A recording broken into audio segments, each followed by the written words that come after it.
विद्यार्थी मित्रांनो, आज आपण साहित्य प्रकार यामध्ये कथा या साहित्य प्रकाराचा अभ्यास करणार आहोत. आता साहित्य प्रकार म्हणजे काय किंवा साहित्य कशाला आपण म्हणतो? मागच्या वर्षी सुद्धा आपण साहित्य प्रकार पाहिलेले आहेत किंवा त्याचा अभ्यास केलेला आहे. त्यामध्ये आपण नाटक हा साहित्य प्रकार पाहिलेला आहे. आता साहित्याचे वेगवेगळे प्रकार आहेत. त्यामध्ये कथा, कादंबरी, नाटक, निबंध असेल, ललित लेख असतील, कविता असतील, ऐतिहासिक, राजकीय, सामाजिक, दलित साहित्य, स्त्रीवादी साहित्य, लोकसाहित्य अशा साहित्याचे वेगवेगळे प्रकार पडतात. त्याशिवाय संत साहित्य, संत, पंत आणि तंत्य संत हे आणि साहित्याचे काही प्रकार आहेत. आता संत साहित्य म्हणजे संतांनी जे साहित्य निर्माण केलं, ज्ञानेश्वर असेल, तुकाराम असेल, यांनी जे साहित्य लिहिलेलं आहे त्याला आपण संत साहित्य म्हणतो. पंत म्हणजे काय? पंडिती काव्य असेल त्यामध्ये किंवा पंडित लोकांनी जे साहित्य निर्माण केलं त्याला आपण पंडिती काव्य असं म्हणतो. आणि तंत म्हणजे शाहिरी. शाहिरी मग त्याच्यामध्ये पोवाडा असेल, शृंगारिक काव्य असेल असे वेगवेगळे प्रकार साहित्यामध्ये पडतात. आणि या साहित्याचा अभ्यास मराठीच्या अभ्यासकाला किंवा मराठीचा अभ्यास करताना साहित्याबद्दल माहिती असणं ही काळाची गरज आहे किंवा त्या ठिकाणी आपलं साहित्य काय आहे, त्या साहित्याचं जी प्राचीन परंपरा आहे ती आपल्याला माहिती असणं गरजेचं आहे. आणि त्यानुसार आपण साहित्याचा इतिहास थोडासा पाहूया. आता साहित्य हे कसं निर्माण झालं, तर सुरुवातीला साहित्य हे मौखिक स्वरूपामध्ये निर्माण झालेलं आहे. मौखिक परंपरेतून सुरू झालेलं साहित्य पुन्हा स्थिरावलेलं आहे. कशा प्रकारे? तर लिखित साहित्यामध्ये. मौखिक म्हणजे काय? आता मौखिक साहित्य यालाच लोकसाहित्य असं म्हटलं जातं. म्हणजे जे एकाच्या मुखावाटे दुसऱ्याच्या मुखामध्ये संक्रमित झालेलं. म्हणजे काय? एकाने दुसऱ्याला सांगणं, दुसऱ्याने तिसऱ्याला सांगणं.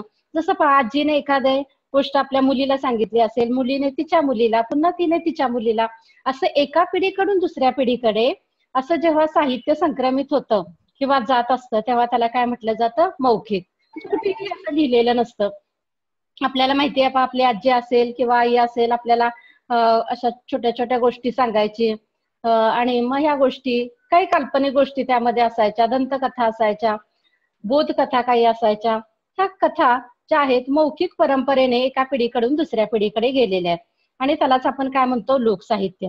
मग लोकसाहित्यामध्ये लोकगीते आहे, तमाशा आहे, पोवाडा आहे, शाहिरी आहे, हे त्या ठिकाणी साहित्य आपल्याला पाहायला मिळतं. कालांतराने काय झालेलं आहे, असे आपले अनुभव आहेत ते एकमेकांना सांगणं आणि त्याच्यातूनच या कथेचा जन्म झालेला आहे किंवा गोष्ट सांगणं, हकीकत सांगणं, अशा प्रकारे ही कथा स्थिरावलेली आहे. आणि मग त्याच्यातूनच पुढे त्या साहित्यामध्ये लिखित साहित्य निर्माण झालेलं आहे. म्हणजे मग भविष्यामध्ये ते साहित्य कोणीतरी लिहून ठेवलेलं आहे आणि मग त्या साहित्याचा पुढे विकास होत गेलेला आहे. आणि आज आपण पाहतो प्राचीन साहित्यापासून अगदी खूप जुनं म्हणजे 18व्या शतकाच्या अगोदरपासूनचा साहित्याचा प्रकार पाहिले आपण, पुराण किंवा प्राचीन साहित्य ज्याला म्हणतो आपण, त्या साहित्यापासून ते आज आधुनिक साहित्यापर्यंतचा हा जर आढावा आपण पाहिला तर त्यामध्ये खूप बदल होत गेलेले आहेत. आणि हे बदल कालातीत बदल आहेत. काळामध्ये जसा बदल होत गेला तसा या साहित्यामध्ये सुद्धा बदल होत गेलेला आहे. आता जसं मागच्या वर्षी आपण नाटक हा साहित्य प्रकार पाहिला, त्यामध्ये ध्यानी मनी हे नाटक पाहिलेलं आहे किंवा दुसरं एक नाटक आपण त्यामध्ये पाहिलेलं होतं. तर हे नाटक अभ्यासत असताना नाटकाचं सुद्धा रूपरेषा कशा प्रकारे बदलली गेलेली आहे, त्याची पात्र कसे असतात, त्याचे संवाद कसे असतात, हे आपण त्या ठिकाणी पाहिलेलं आहे. तर तो भाग पाहिला असताना त्याच्यामध्ये सुद्धा कसे बदल होत गेले ते आपण पाहिलेलं आहे. त्याचप्रमाणे इथे आता आपण जो साहित्य प्रकार पाहणार आहोत तो साहित्य प्रकार आहे कथा. आता कथा हा कादंबरीचंच एक छोटंसं रूप असं देखील आपल्याला म्हणता येईल. कथा आणि कादंबरी दोन्ही जरी सारखे असले, आता कादंबरीमध्ये सुद्धा एखादी कथा असते परंतु ती दीर्घ कथा असते. त्याच्यामध्ये काही थोडेसे फरक त्यामध्ये आहेत. त्यामुळे कथा वेगळी आणि कादंबरीमध्ये असलेली कथा वेगळी. हा प्रकार आपल्याला इथे सांगता येईल. कथा आणि कादंबरी हे वेगळे दोन प्रकार त्यामध्ये पाहता येतील. कथा ही छोटी असते तर कादंबरी ही दीर्घ किंवा मोठी असते.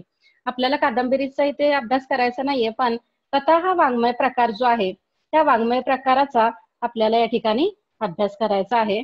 आता ही कथा, तिचा जन्म कसा झाला किंवा साधारण ती कशी निर्माण झाली, तर जसं मी तुम्हाला सांगितलं की पूर्वी एकमेकांशी गप्पा मारता मारता लोक उगीच असं काहीतरी मग त्या ठिकाणी घडलेल्या घटना असतील वगैरे सांगायचे एकमेकाला. हे सांगत असता हळूहळू काय झालं, आता रोजच सांगण्यासाठी काय असणार आहे का? नाही. मग ही जी हकीकत सांगत होते त्याच्या पुढे जाऊन पुढे मग त्यांच्याकडचं जे सांगण्याचं काही संपल्यानंतर मग त्या ठिकाणी काही गप्पिष्ट लोक आहेत ते उगीच कल्पना करून त्या ठिकाणी हकीकत सांगू लागली. आणि अशी हकीकत सांगता सांगता त्या ठिकाणी काय झालेलं आहे, मग कल्पनेतून या कथेचा जन्म झालेला आपल्याला पाहायला मिळतो. आणि मग अशाच कल्पना करता करता त्या ठिकाणी ही कथा निर्माण झालेली आहे पहा. आता त्यामध्ये प्राचीन काळी या कथेचा मुख्य उद्देश काय होता, तर मनोरंजन हा उद्देश होता. किंवा पूर्वी मनोरंजनाची साधनं फारशी नव्हती, तुम्हाला माहिती फार तर त्या ठिकाणी लोकसाहित्याच्या माध्यमातून थोडंफार मनोरंजन व्हायचं, नाच गाणे अशा स्वरूपामध्ये राजे राजवाडे यांच्या ठिकाणी थोड्याफार प्रमाणामध्ये असं साहित्याची निर्मिती किंवा हे वाङ्मय थोडंफार आपल्याला पाहायला मिळत होतं. परंतु आज आपण पाहतो ह्याला दीर्घ अशी परंपरा लाभलेली आहे, कारण आज साहित्यामध्ये भरपूर त्या ठिकाणी बदल झालेले आहेत. आणि जी आपली माध्यम मनोरंजनाची माध्यमं आहेत ती सुद्धा बदललेली दिसतात. पूर्वी फक्त ऐकणं म्हणजे रेडिओच्या माध्यमातून त्या ठिकाणी आपण काही असेल हे साहित्य ऐकत होतो, पाहत होतो, सॉरी ऐकत होतो. पण त्यानंतर दूरदर्शन आलेलं आहे, दूरदर्शनच्या माध्यमातून, पुन्हा आज इंटरनेटच्या माध्यमातून, चित्रपट असतील याच्या माध्यमातून ह्याचं स्वरूप कसं आहे बदलत गेलेलं आहे. दृकश्राव्य, श्राव्य अशा प्रकारची माध्यमं बदलत गेलेली आहेत. आणि त्यामुळे मग हा मनोरंजन हा हेतू हा होताच, त्याचबरोबर मनोरंजनाबरोबर प्रबोधन करणं आणि एखादा बोध देणं. बोध म्हणजे काय, आपण बऱ्याच वेळा बोधकथा वगैरे वर्तमानपत्रामध्ये वाचतो, ज्याच्यामुळे काहीतरी बोध घ्यावा किंवा काहीतरी संस्कार मनावरती व्हावेत या दृष्टिकोनातून अशा बोधकथा देखील त्या ठिकाणी छोट्या छोट्या लिहिल्या गेल्या. आणि मनोरंजनाबरोबरच बोध देणं आणि त्याचबरोबर प्रबोधन करणं. प्रबोधन म्हणजे काय, जनजागृती करणं. मग ज्याच्यामध्ये स्त्री भ्रूणहत्या असेल त्याबाबत असेल, दलित स्त्रियांवरती होणारे अन्याय अत्याचार असतील किंवा एखाद्या विशिष्ट समाजावरती होणारे अन्याय अत्याचार असतील, समाजामध्ये घडणाऱ्या घटना असतील त्याबाबत असेल, किंवा काही राजकीय घटना असतात, ऐतिहासिक घटना असतील, याच्या माध्यमातून त्या ठिकाणी हे वाङ्मय आहे ते त्या ठिकाणी विकसित गेलेलं आपल्याला पाहायला मिळतं. आता पहा, कथा हा वाङ्मय प्रकार त्याला दीर्घ परंपरा लाभली आहे. श्रवणीयता, मनोरंजन व प्रबोधन ही कथा या वाङ्मय प्रकाराची उल्लेखनीय वैशिष्ट्ये आहेत. हा वाङ्मय प्रकार समजून घेण्यासाठी कथेची पूर्वपीठिका, घटक, वैशिष्ट्ये, सादरीकरण याची माहिती त्या ठिकाणी आपल्याला या प्रकारामध्ये अभ्यासायची आहे. पहा, कथेच्या अभ्यासातून भाषिक कौशल्य विकसित होतात.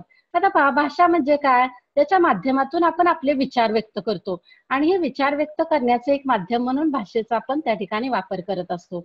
आणि मग कथेच्या माध्यमातून सुद्धा आपली ही भाषिक कौशल्य जे आहेत ही विकसित व्हावीत, हे याच्या मागचे एक उद्दिष्ट आहे. त्याचबरोबर व्यावसायिक संधी सुद्धा उपलब्ध व्हाव्यात. आता पहा, तुम्हाला माहिती वेगवेगळ्या कथा लिहिणारे लेखक असतील, त्या कथांचं नंतर रूपांतर आहे ते वेगवेगळ्या सिरियल्स मध्ये केलं जातं, चित्रपटामध्ये केलं जातं, नाटकामध्ये केलं जातं. म्हणजे ही कथा घेऊन त्या ठिकाणी नाटक असेल, चित्रपट असेल किंवा एखादी सिरियल असेल ही निर्माण केली जाते. त्याचं सादरीकरण होत असतं आणि हे सादरीकरण करताना त्या ठिकाणी अनेक लोकांना व्यवसायाची एक संधी उपलब्ध होत असते. साधी एक सिरियल पाहूयात आपण.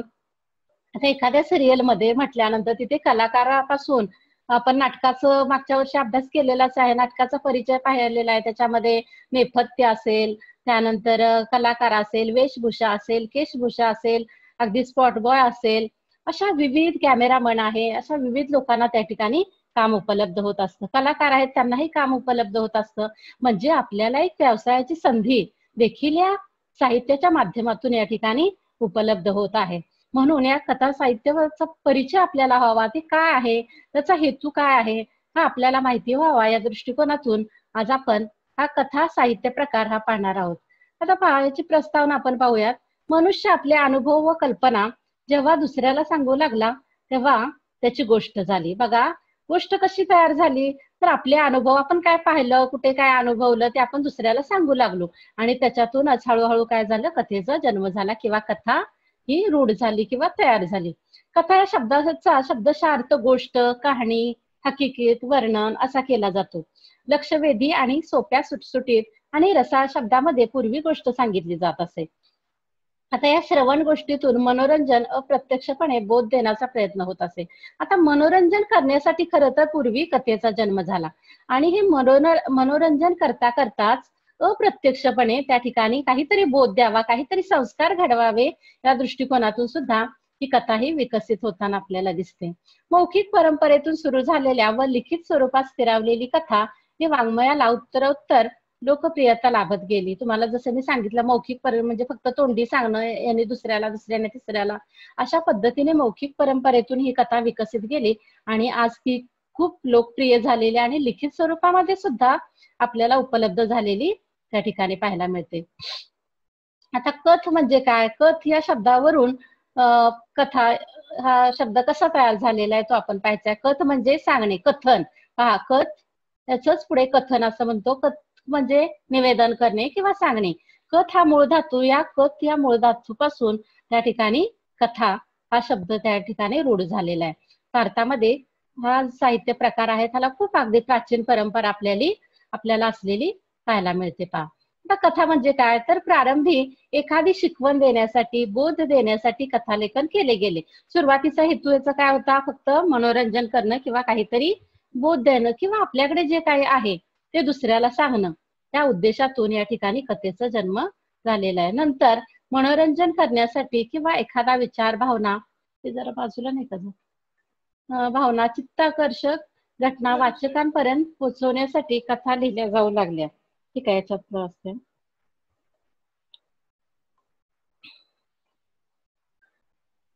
प्रारंभी एखादी शिकवण देण्यासाठी, बोध देण्यासाठी कथालेखन केले गेले. नंतर मनोरंजन करण्यासाठी किंवा एखादा विचार, भावना किंवा चित्ताकर्षक घटना वाचकांपर्यंत पोहोचवण्यासाठी कथा लिहिल्या जाऊ लागल्या. पहा, कथेत घटना असतात, एखादी घटना असते आणि त्या घटनेभोवती कथा ही गुंफली जाते.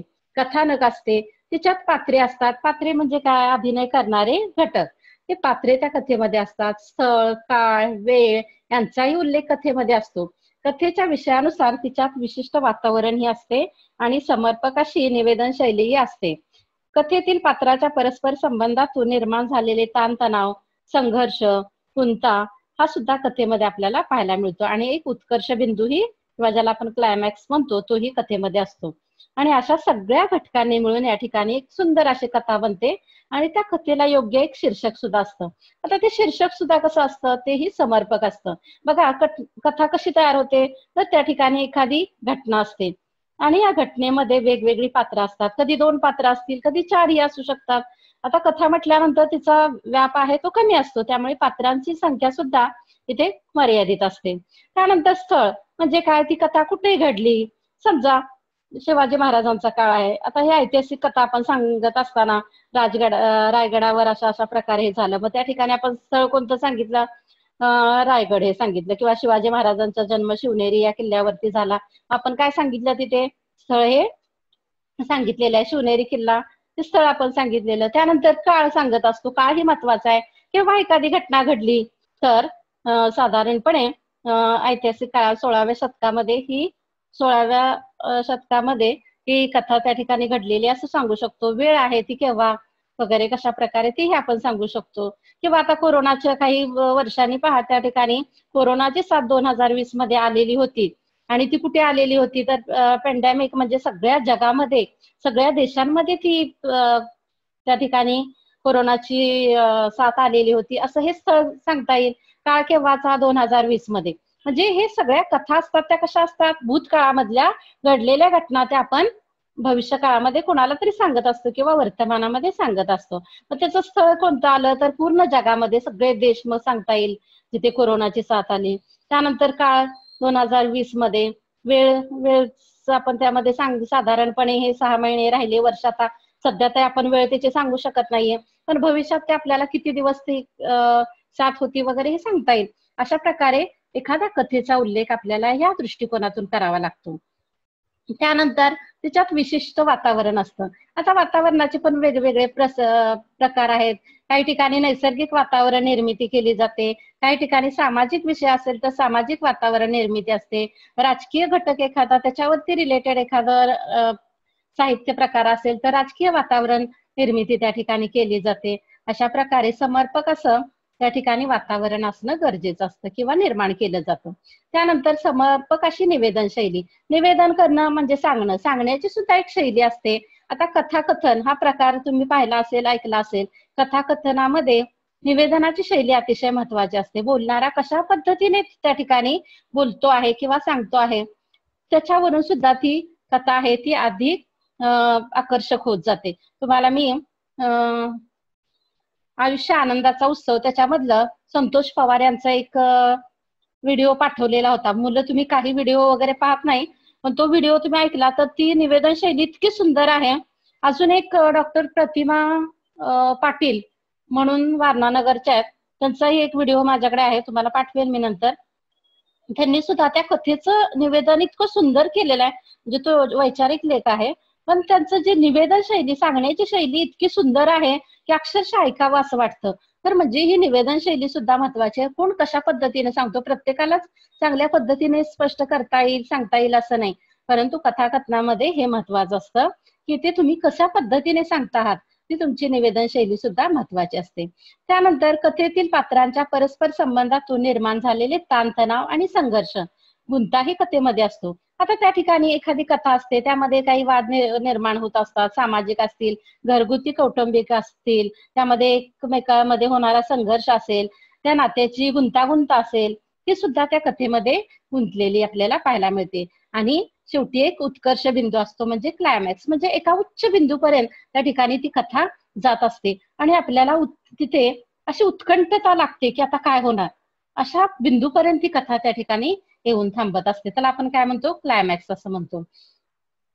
अर्थात या सर्व घटनांनी युक्त अशा कथेला शेवटी समर्पक शेवट असावा लागतो. जशी सुरुवात तसं शेवट सुद्धा महत्वाचा. बऱ्याच वेळा सुरुवात कशी केली जाते पहा, काही घटकांमध्ये सुरुवातीला शेवटी घडलेला प्रसंग दाखवला जातो आणि मग त्या ठिकाणी मग ती कथा सुरू होते. म्हणजे आता समजा साधारण एखाद्या स्त्रीच्या बाबतीमध्ये, स्त्री ला हुंड्यासाठी एखाद्या महिलेला त्या ठिकाणी जाळून मारलेला आहे, तिथे तुम्हाला काय प्रसंग दाखवतील, सुरुवातीला त्या स्त्रीला तिथे जाळलेलं, तिचे सासू सासरे तिला जाळताय, त्याच्यामध्ये तिचा मृत्यू झालेला आहे हे दाखवलं जाईल आणि तिथून पुढे मग आता बॅक त्या ठिकाणी, म्हणजे तिथपर्यंत हा प्रकार कसा घडला, त्याच्या मागे काय कारणे होती, कशा पद्धतीने हे घडलेलं आहे, त्याच्यासाठी मग मागच्या काही 4-5 महिन्यापूर्वीचं किंवा तिचं जेव्हा लग्न झालं त्यानंतर घरात काय घटना घडल्या, कशा पद्धतीने तिचा छळ झाला आणि शेवटी मग अशा प्रकारे तिचा तिथे मृत्यू कसा झालेला आहे. म्हणजे सुरुवातीला मृत्यू दाखवला आणि पुन्हा अगोदरचा काळ, अशा प्रकारे सुद्धा या ठिकाणी सुरुवात आणि शेवट हा केला जातो. म्हणजे जसं सुरुवात आकर्षक असणं गरजेचं आहे, तसं शेवट सुद्धा समर्पक असणं गरजेचं आहे. म्हणजे त्या कथेला साजेसा असा शेवट. आता शेवट कसं, काल मी म्हटलं परवा तुम्हाला की शेवट हा आपल्यावरती अवलंबून आहे, कसा करायचा, चांगला शेवट करायचा की वाईट करायचा हा शेवटी कुणाच्या हातात असतं, लेखकाच्या. जसं मी आता महिलेची घटना सांगितली, तिला सासू सासऱ्यांनी तिथे जाळलेलं आहे, त्याच्यामध्ये तिला तिथे हॉस्पिटलमध्ये घेऊन गेले आणि तिथे तिचे प्राण डॉक्टरांनी वाचवले आणि मग पोलिसांनी, मग तिने स्वतःच्या तोंडाने त्या ठिकाणी पोलिसांना सांगितलं असं असं मला सासू सासऱ्यांनी त्या ठिकाणी जाळून मारण्याचा प्रयत्न केला आणि पोलिसांनी तिच्या सासू सासऱ्यांना पकडून नेलं तिथे, किंवा नवरा असेल त्याच्यामध्ये, आणि मग तिथे कथेचं शेवट. असं हे एक आपण शेवट करू शकतो.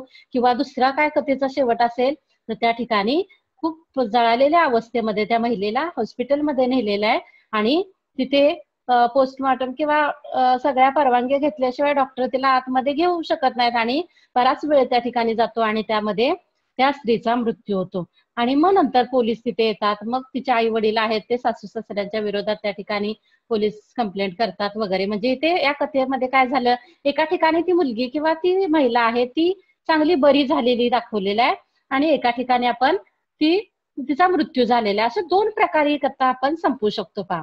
पण हे कोणाच्या हातात आहे, त्या लेखकाला काय वाटतं, आपण म्हणतो पहा कथेचा शेवट शेवटी गोड व्हावा कुठल्याही गोष्टीचा, पण शेवटी ते कसं आहे की प्रत्येकाच्या विचारावरती ते अवलंबून आहे, किंवा लेखक जो आहे त्याला काय वाटतं, त्याला ती कथा गोड करायची आहे की तिचा शेवट असा दुःखद करायचा आहे, ते त्याच्यावरती अवलंबून असतं आणि अशा प्रकारे मग शेवट तिथे केला जातो, तोही योग्य असणं गरजेचं आहे. आता हे झाल्यानंतर त्या ठिकाणी असलेले कथेचं शीर्षक तुम्हाला निबंध वगैरे लिहिता, किंवा एखादी आपल्याला पूर्वी पहा 8वी 9वी मध्ये त्या ठिकाणी काय पॉइंट दिले जायचे आणि त्याच्यावरून कथा लिहा असा प्रकार असायचा आणि त्या कथेला योग्य शीर्षक द्या असं सुद्धा प्रश्न असायचा. आता शीर्षक हे समर्पक असलं पाहिजे, समर्पक शीर्षक द्या असं म्हटलं जातं.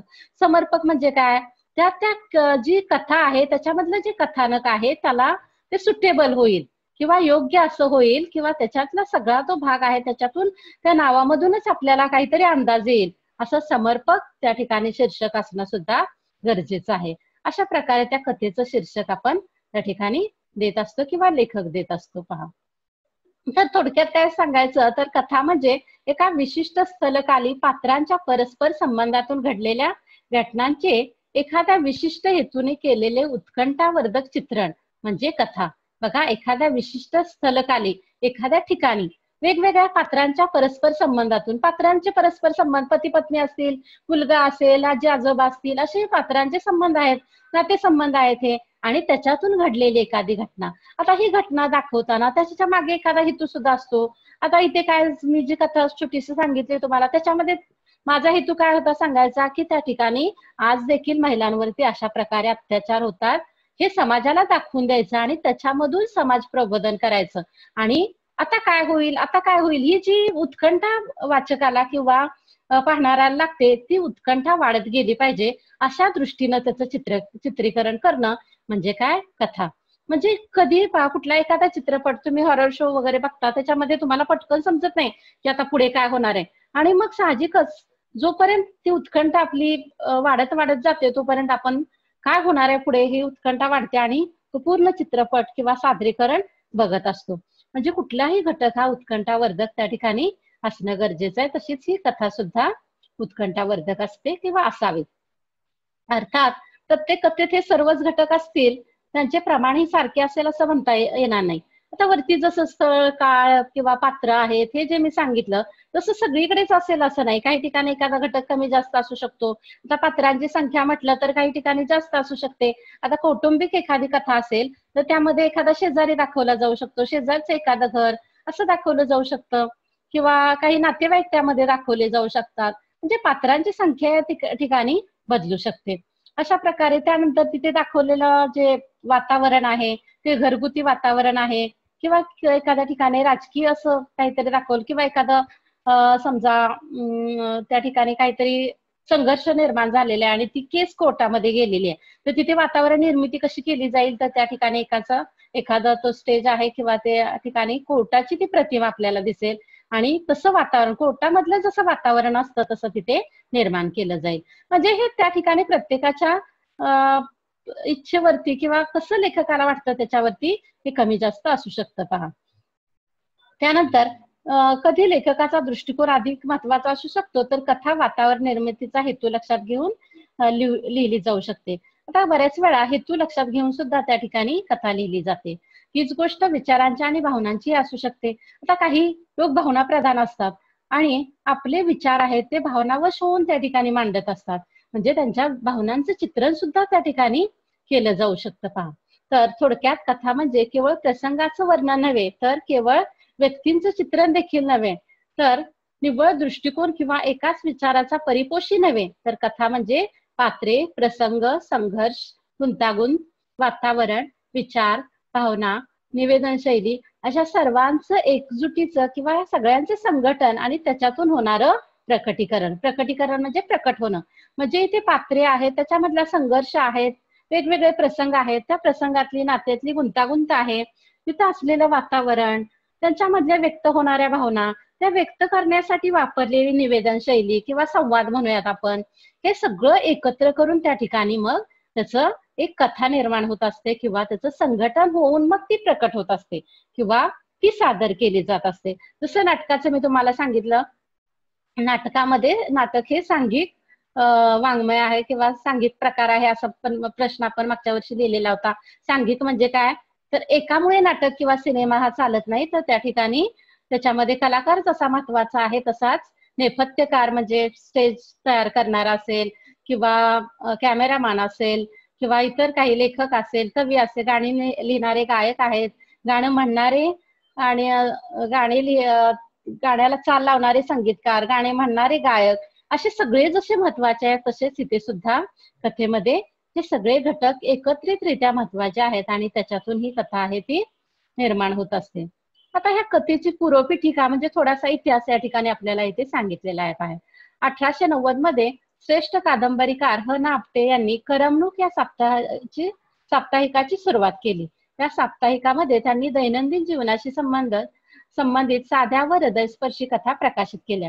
आता सुरुवात लिखित स्वरूपामध्ये कथा याची सुरुवातीला कोणी केली तर 1890 मध्ये श्रेष्ठ कादंबरीकार ह.ना. आपटे, हरी नारायण आपटे असं त्यांचं पूर्ण नाव आहे. आणि त्यांनी लोकांचं करमणूक करावं काहीतरी. आता पहा, एखादं मासिक काढल्यानंतर मासिकामध्ये सगळे वैचारिक भाग असेल किंवा अगदी वृक्ष असे भाग असतील तर कोणी ते मासिक वाचणार नाहीये. अशा वेळी थोडंसं मनोरंजन सुद्धा असणं गरजेचं आहे. आणि म्हणून असं लोकांचं मनोरंजन व्हावं, त्याचबरोबर त्या साप्ताहिकाचा खप देखील वाढावा, अशा दृष्टिकोनातून या ठिकाणी श्री ह.ना. आपटे यांनी हे मासिक सुरू केलेलं आहे किंवा साप्ताहिक सुरू केलेलं आहे. आणि त्याच्यामध्ये ह्या हृदयस्पर्शी म्हणजे हृदयाचा ठाव घेणाऱ्या अशा काही कथा त्यांनी त्याच्यामध्ये सादर केलेल्या आहेत किंवा दिलेल्या आहेत. पहा, आता साप्ताहिक म्हणजे काय तुम्हाला माहिती. पहा, साप्ताहिक म्हणजे 7 दिवसांनी जे प्रकाशित होतं त्याला आपण साप्ताहिक म्हणतो.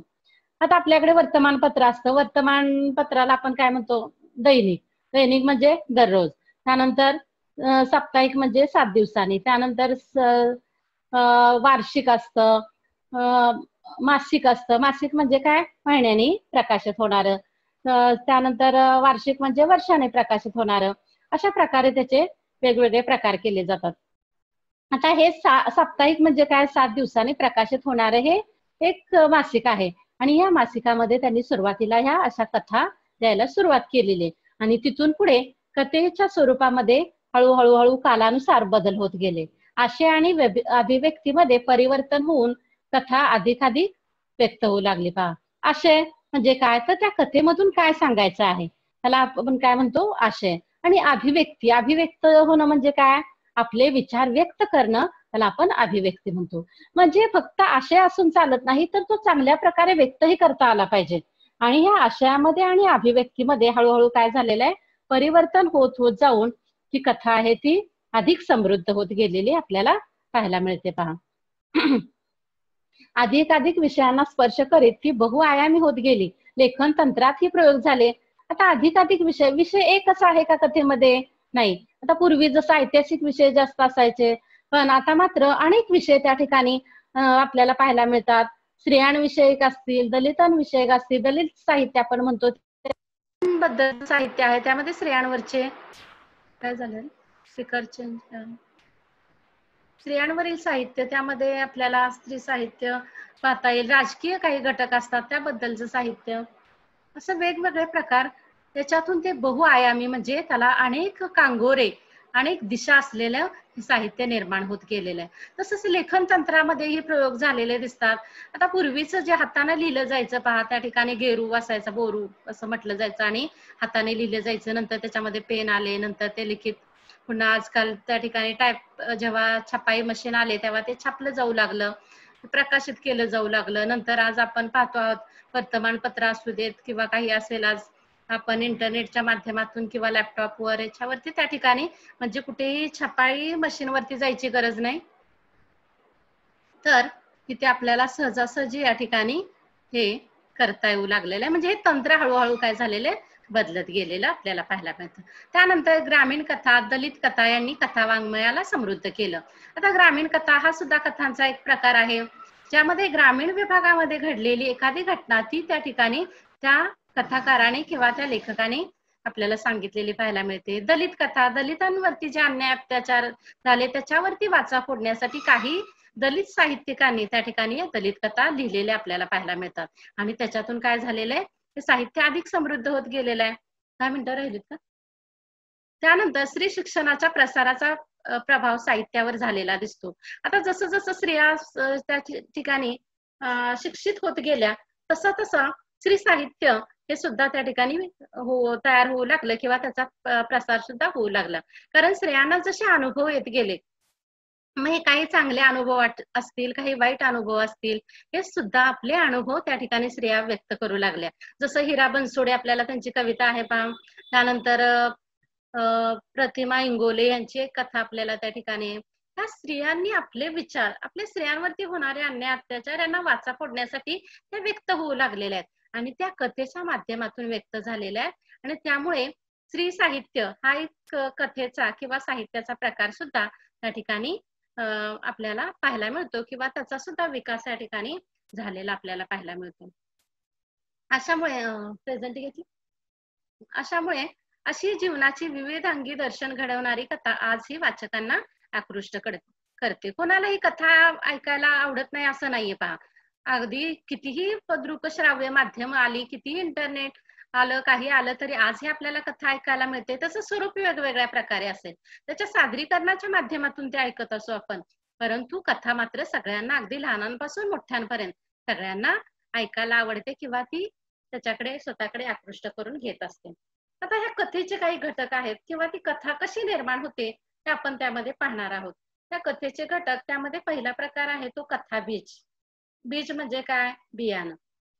म्हणजे एखादं कथा जी आहे त्याच्यासाठी एखादा आपल्याला घटना जी आहे ती घटना आवश्यक असते आणि त्या घटनेच्या भोवती मग ही कथा आहे ती त्या ठिकाणी पात्राच्या माध्यमातून किंवा वातावरणाच्या माध्यमातून लिहिली जाते.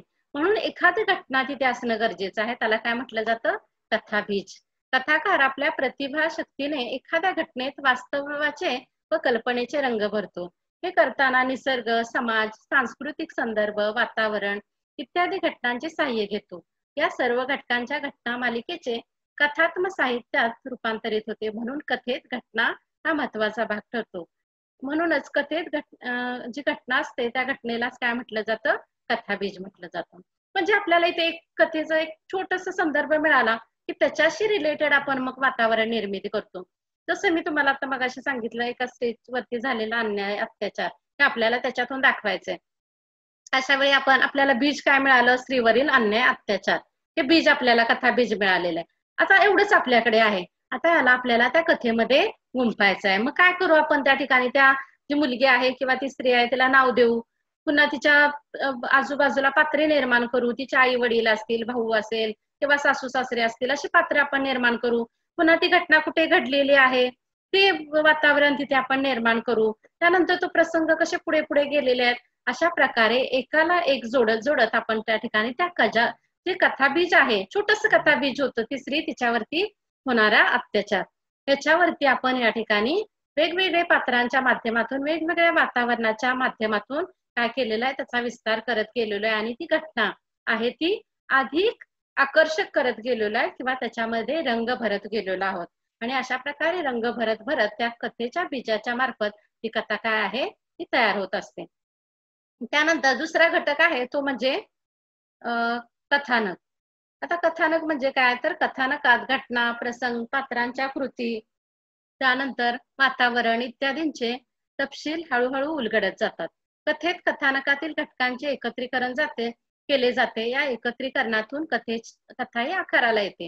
हे कथानक उघडताना त्यातील प्रवाहीपणा ही जपला जातो. कथाकाराच्या मनात त्या अनुषंगाने निर्माण झालेले भावाशय वाचकांपर्यंत पोहोचवण्यासाठी कथन करणे हे कथानकाचे प्रयोजन असते. आता कथानक म्हणजे ती घटना. आता ही घटना सांगत असताना ती कशी घडली, त्याच्यामधले पात्रांचे स्वभाव वैशिष्ट्ये कसे आहेत, तिथलं वातावरण कसं आहे, याचा तपशील एका पात्रातून किंवा त्या माध्यमातून हळूहळू आपल्या पुढे उलगडत जात असतो. आणि ह्या सगळ्यांचा एकत्रित परिपाक आपल्या समोर येत असतो आणि त्याच्यातून ही कथा आहे ती घडत असते किंवा आकाराला येत असते. आता हे करत असताना त्याच्यामध्ये प्रवाहीपणाही असतो. प्रवाहीपणा म्हणजे काय? की पुढे पुढे पुढे जात असते. असं कुठे मध्येच कट झाल्यासारखं किंवा संपल्यासारखं आपल्याला वाटत नाही, तर त्याच्यातून पुढे काहीतरी घडणार आहे अशी उत्कंठा वाढत जाते. यालाच काय म्हटलं जातं? प्रवाहीपणा म्हटला जातो.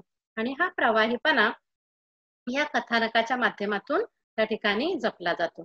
त्यानंतर कथाकाराच्या मनात त्या अनुषंगाने कोणकोणते भावभावना निर्माण झालेल्या आहेत, त्याच्या मनामध्ये जे भाव, दयेचा भाव असेल, करुणेचा भाव असेल, तो जो निर्माण झालेला आहे तो वाचकाच्या किंवा जो पाहणारा प्रेक्षक आहे त्याच्या हृदयापर्यंत पोहोचवण्याचं प्रयोजन म्हणजे कारण किंवा ते कसं त्याच्यापर्यंत पोहोचवता येईल हा विचार त्या लेखकाच्या मनामध्ये असतो. आणि मग ही भावना तो त्या कथेच्या माध्यमातून आपल्या वाचकापर्यंत पोहोचवत असतो. अशा प्रकारे ते कथानक आहे ते त्या ठिकाणी वेध घेत जातं. पहा, आता वेळ आपली संपत आलेली आहे. त्याच्यामध्ये कथेचे बरेचसे घटक आहेत. त्यामध्ये पात्रचित्रण आहे, वातावरण निर्मिती, नाट्यमय संघर्ष, संवाद आहे, भाषा शैली कोणती वापरली जाते, हे भाग आहेत. ते आज आता होणार नाही, तर सोमवारी आपण तो भाग पाहू. या ठिकाणी मी आता थांबते. आपले कोणते दोन भाग झाले, कथा बीज आणि कथानक. म्हणजे कथेला एखादं बीज कशा प्रकारे मिळतं आणि त्याच्यातून मग ती कथा कशी घडत जाते, पातावर निर्मिती कशी होते, हा भाग आपण या ठिकाणी आज पाहिलेला आहे. उर्वरित भाग आहे तो सोमवारी आपण बघूया.